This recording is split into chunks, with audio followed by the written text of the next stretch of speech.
De 15. Bom dia a todos, senador Paulo Paim, prazer estar aqui pela manhã, os companheiros de mesa. Primeiramente, eu gostaria de dizer que, ao levantar às 5 horas da manhã para pegar um voo para vir a Brasília, numa segunda-feira de manhã, retrata o meu apreço, a minha confiança e o meu sentimento no parlamento brasileiro. Nós que, ao longo do tempo, lutamos por democracia, temos hoje, mais do que nunca, reafirmarmos a nossa profissão de fé no parlamento brasileiro, nas instituições brasileiras, no judiciário, principalmente, e no parlamento brasileiro. Eu gostaria, primeiramente, de começar aqui a nossa conversa nessa manhã fazendo um histórico do direito de greve na legislação brasileira. Isso é importante para que nós possamos ver e verificar que o direito de greve é uma conquista da democracia brasileira. Em 1890, o Código Penal e o Decreto 1162 proíbem a greve. 1890. 1891, a Constituição é omissa em relação à greve. 1934, Constituição omissa em relação à greve. 1935, Lei número 38 classifica greve como delito contra a ordem social.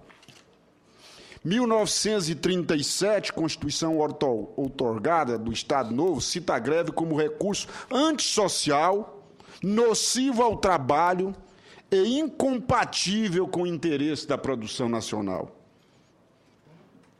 1938, Decreto-Lei número 431 tipifica a greve como crime contra a segurança do Estado e contra a ordem social. Pena, 1 a 3 anos de prisão. 1939, Decreto-Lei 1237, prevê punições em caso de greve, suspensão e dispensa. 1940, Código Penal considera crime a paralisação com perturbação da ordem ou contrária ao interesse público. 1943, CLT prevê penas de suspensão e dispensas, além de multa e perda do registro para o sindicato. 1946, Constituição reconhece o direito de greve, condicionado seu exercício à edição de lei posterior. 1946. 1964, Lei de greve impõe limitações e dificuldades, Lei 4.330. 1967, Constituição assegura direito de greve para o setor privado, proibindo para o setor público serviços essenciais. Constituição de 1988. Aqui é importante que se faça uma ressalva. Trata-se da Constituinte, a primeira eminentemente democrática no Brasil, você, Constituinte, não é? Que adotou a tendência moderna em relação aos direitos sociais, consagrada na Convenção 87 e 151 da OIT. O texto original da Constituição de 1988, a regulamentação do direito de greve dos servidores públicos exigia lei complementar. Dada o seu caráter de que precisaria de uma maioria, um quórum mais qualificado para tratar do direito de greve. A emenda constitucional 19, governo Fernando Henrique Cardoso, retira o quórum qualificado da lei complementar e estabelece lei ordinária.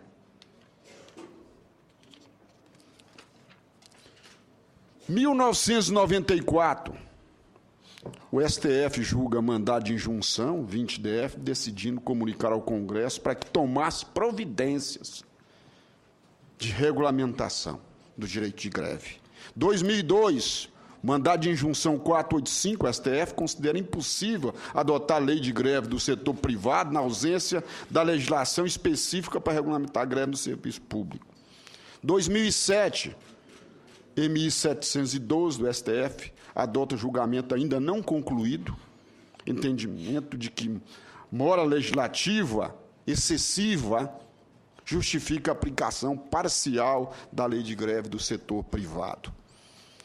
Essas breves considerações deixam claro que o direito de greve foi uma conquista da sociedade brasileira, assim como é uma conquista a democracia.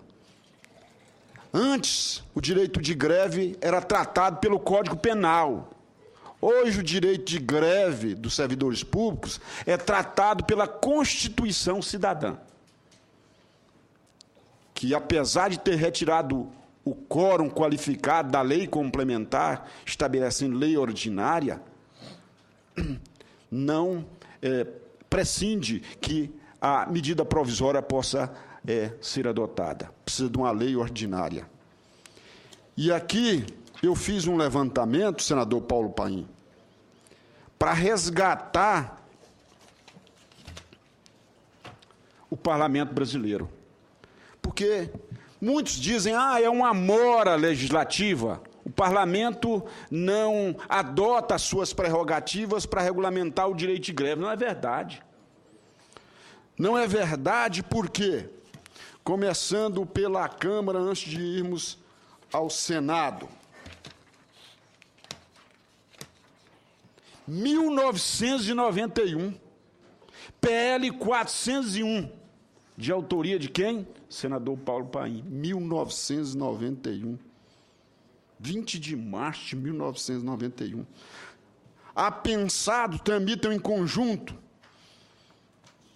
o PL 1802, de 1996, do Poder Executivo, PL 2180, de 1996, de Raquel Capiberibe, PL 3190, de 2000, Aldir Cabral, PL 424, 2003, deputado Paz Landim, PL 1418, 2003, deputado Rogério Silva, PL 3879, 2004, Celso Russomano, PL 569, 2009, Osório Adriano, PL 7350, de 2006, Bernardo Ariston, PL 77051, 2010, deputado Kleber Verde, PL 7295, 2010, deputado Luiz Couto, PL 8010, 2010, de Milton Montes, PL 3229, 2002,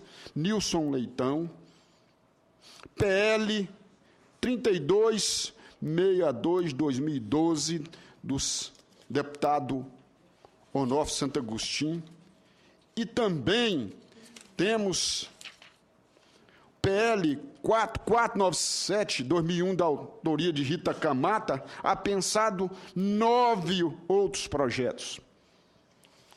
4276, 2012, do deputado Arnaldo Faria de Sá, PL 3670, de 2008, da Comissão Legislativa Participativa de Sugestão do Sindicato dos Servidores do Poder Judiciário do Estado de São Paulo, PL 981, 2007, Regis de Oliveira, 1950, 2003, Eduardo Paes, PL 6775, 2002, de Comissão Legislativa do Sindicato Especialista de Educação do Magistério do Estado de São Paulo, PL 6668, 2002, de Alcione Barbalho, 6141, 2002, Yara Bernardi, PT São Paulo, 6032, do Poder Executivo, 5662, de 2001. Isto tudo na Câmara dos Deputados. Um elenco enorme de PLs tramitando. Senado Federal. PLS 84/2007, de autoria do senador Paulo Paim, apensado 83/2007, do próprio senador Paulo Paim. PL 710/2011, de autoria de Aloysio Nunes Ferreira, que está na Comissão de Constituição e Justiça. Está agora aqui. A partir de quinta está aqui. Então, colegas da mesa, senador Paulo Paim, colegas do plenário, matéria legislativa para tratar do direito de greve dos servidores públicos, existe a exaustão na Câmara dos Deputados, no Senado Federal, desde 1991. A Constituição trata do direito de greve de 1988. E essas matérias até hoje não tramitaram. Não tramitaram porque não houve interesse dos governos anteriores e do governo atual para que a matéria fosse regulamentada. Então eu pergunto, por que agora querer tramitar de afogadilho um projeto de lei posterior a uma paralisação dos servidores públicos? Não é? Então, essas questões todas, elas precisam ser tratadas de maneira extremamente debatida aqui na Câmara, no próprio governo, com as entidades sindicais, associativas, com a sociedade brasileira, para que o direito de greve dos servidores públicos possa ser um direito que tenha em consonâncias os interesses dos servidores públicos, os interesses da sociedade brasileira, que, em síntese, é a detentora do Estado brasileiro. Então, é uma matéria que deve ser tratada com extrema cautela, para que nós não tenhamos um direito de não regulamentação, de não direito de greve. Em vez de tratar de direito de greve, nós teremos uma regulamentação do não direito de greve. Essas questões todas, elas são importantes para que nós tenhamos a consciência de que os servidores públicos brasileiros, eles são servidores da sociedade brasileira. É claro que os servidores públicos não querem nada que vá em prejuízo da sociedade brasileira. Mas o que nós devemos ter cautela também, e eu reafirmo muito isso, é porque o direito de greve, mais à frente eu vou dizer sobre os pilares da Convenção do OIT 151, é que ele deve ser tratado também em consonância com o artigo 3710 da Constituição da República Federativa do Brasil, que trata da reposição das perdas salariais. Porque se nós tratarmos somente da regulamentação do direito de greve e não tratarmos de uma política salarial, nós teremos uma situação em que haverá um descompasso, porque como que os servidores terão condições de advogar a reposição das suas perdas salariais somente com o movimento grevista? Nós precisamos regulamentar e dar aplicabilidade à recomposição das perdas salariais.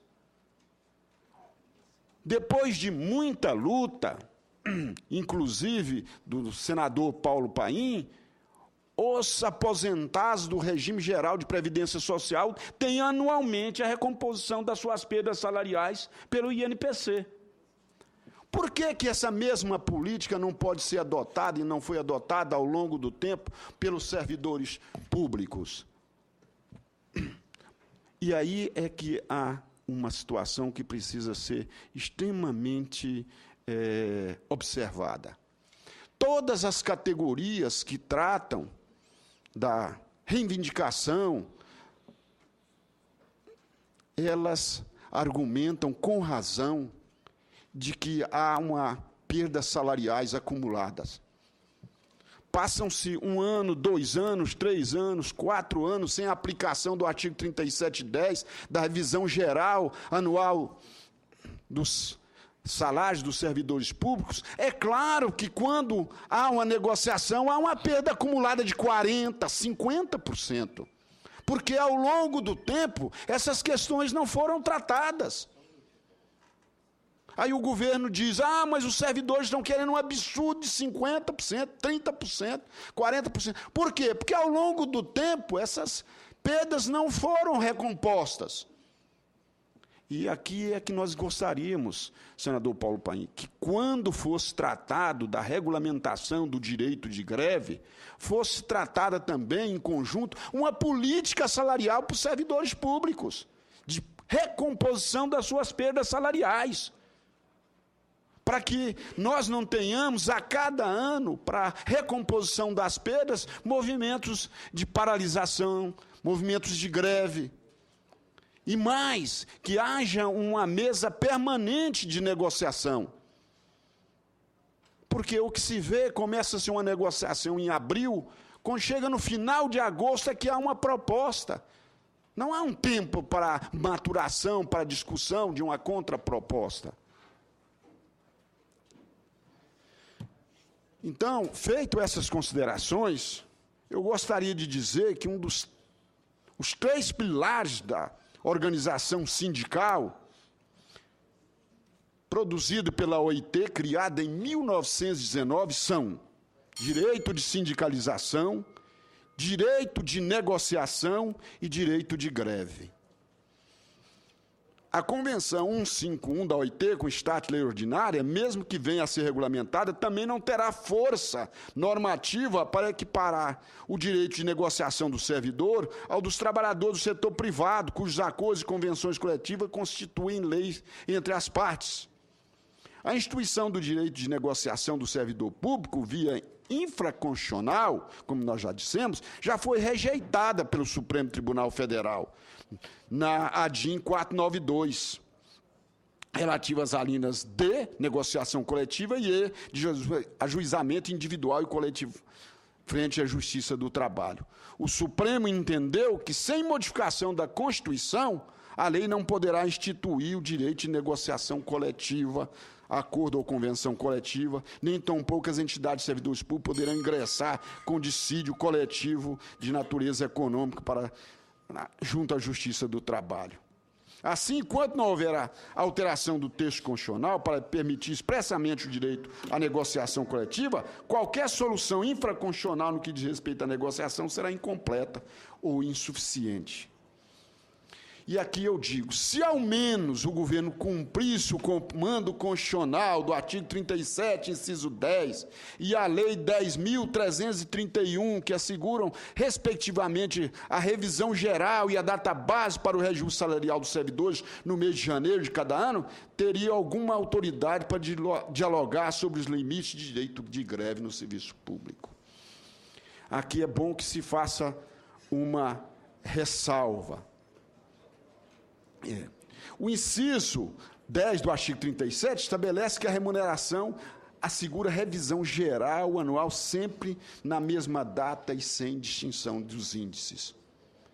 Então, seria a recomposição das perdas salariais, porque essa é igual para todas as categorias, para todas elas.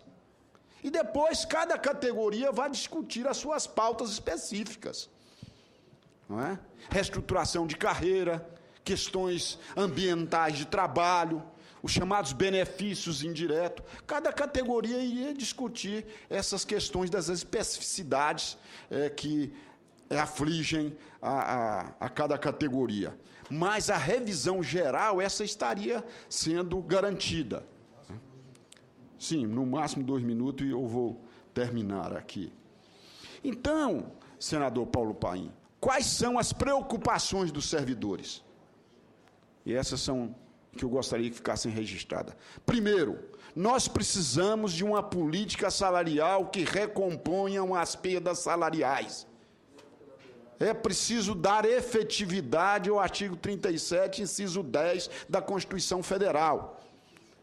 Segundo, que a lei que regulamenta o direito de greve, ela possa ser uma lei que verifique os interesses dos servidores, os interesses da sociedade brasileira, e não possa ser transformada numa lei que regulamenta o direito de não fazer greve. Aí entra uma situação que trata dos serviços essenciais, de quais são os limites de trabalhadores para que aquele serviço seja contínuo durante um período de paralisação ou de greve. Essas questões, eu acho que, para começo de conversa, elas são importantes.